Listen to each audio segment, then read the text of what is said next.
Donc, bonjour tout le monde. Aujourd'hui, on va parler de la contraction musculaire et plus précisément le mécanisme de cette contraction musculaire. Mais tout d'abord, on doit traiter les étapes de cette contraction musculaire.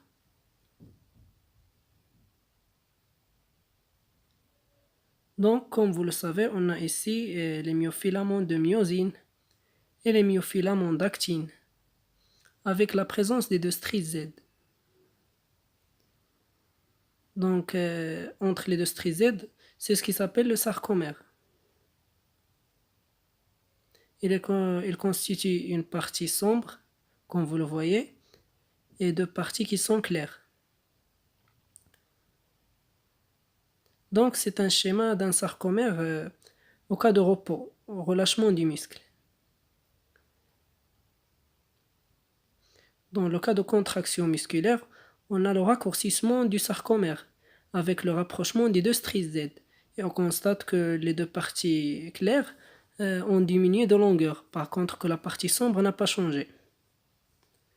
Donc cela prouve qu'il n'y a pas de diminution de longueur au niveau des myofilaments de myosine et d'actine, mais c'est dû au glissement des myofilaments d'actine sur les myofilaments de myosine.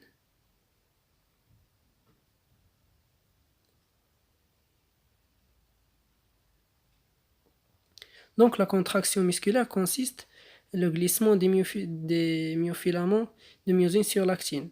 Mais au cas de relâchement ou bien au cas de repos, on a les deux stries Z qui sont éloignées une autre fois et les deux parties claires sont revenues à leur état initial.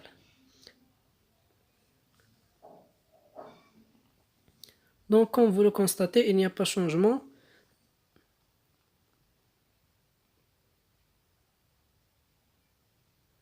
Maintenant, on passe pour la partie des besoins de la contraction musculaire. Donc, on va voir ce graphe qui représente la tension des myofibrilles musculaires en fonction du temps.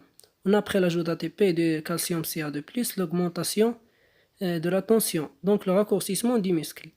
Mais après l'ajout d'une substance qui arrête le fonctionnement de Ca2+, on a une diminution très forte au niveau de la tension du muscle, donc relâchement du muscle. Mais après l'ajout de l'ATP et de CAD+, une autre fois, on constate une augmentation une autre fois de la tension des fibres musculaires. Donc ce qui prouve que le CA2+ joue un rôle essentiel dans la contraction musculaire. On refait la même expérience, mais cette fois, on va ajouter l'ATP et le CA2+, et on constate une autre fois l'augmentation de la tension des fibres musculaires. Mais cette fois, on ajoute le saligrin. Et c'est une matière qui arrête l'hydrolyse de l'ATP. Donc on constate une chute, ce qui veut dire la tension des fibres musculaires diminue, donc on est dans le cas de relâchement. Donc dans ce cas, on distingue que l'ATP est aussi joue un rôle essentiel dans la contraction musculaire. Maintenant, on passe au mécanisme de contraction musculaire.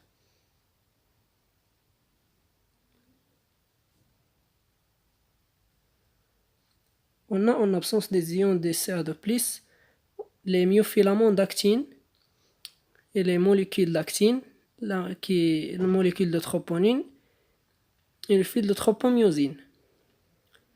On a d'autre part les myofilaments de myosine qui constituent la tige et les têtes de myosine.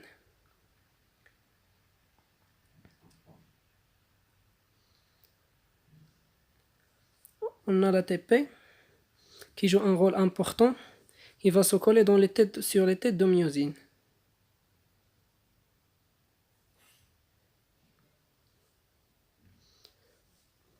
On a le dégagement de CA2+, du réticulum sarcoplasmique.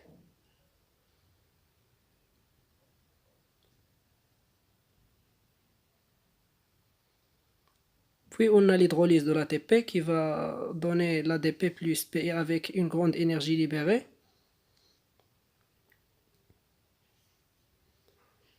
Puis on a la fixation de Ca2+. Et on a le déplacement de la tropomyosine. Donc les sites de fixation sont libérés. Maintenant on a la fixation de l'actine sur la myosine en formant le complexe actomyosine.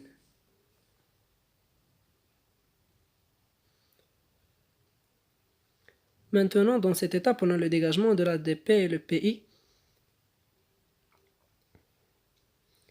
Et puis, à l'aide de l'énergie ici de l'hydrolyse de l'ATP, on voit le pivotement des têtes d'homéosine, ce qui provoque les glissements des myofilaments d'actine.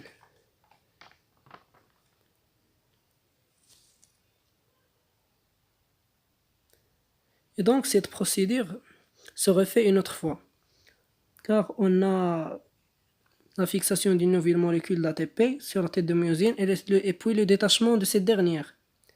Et après l'hydrolyse de l'ATP, on a l'ADP plus PI sur les têtes de myosine avec une grande énergie.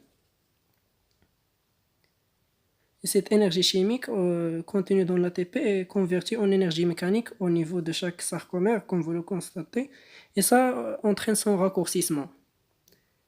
Et sans oublier qu'en absence de nouveau potentiel d'action musculaire, le CA2+, est de nouveau accumulé dans le réticulum sarcoplasmique. Et donc le muscle revient à son état initial, le cas de relâchement.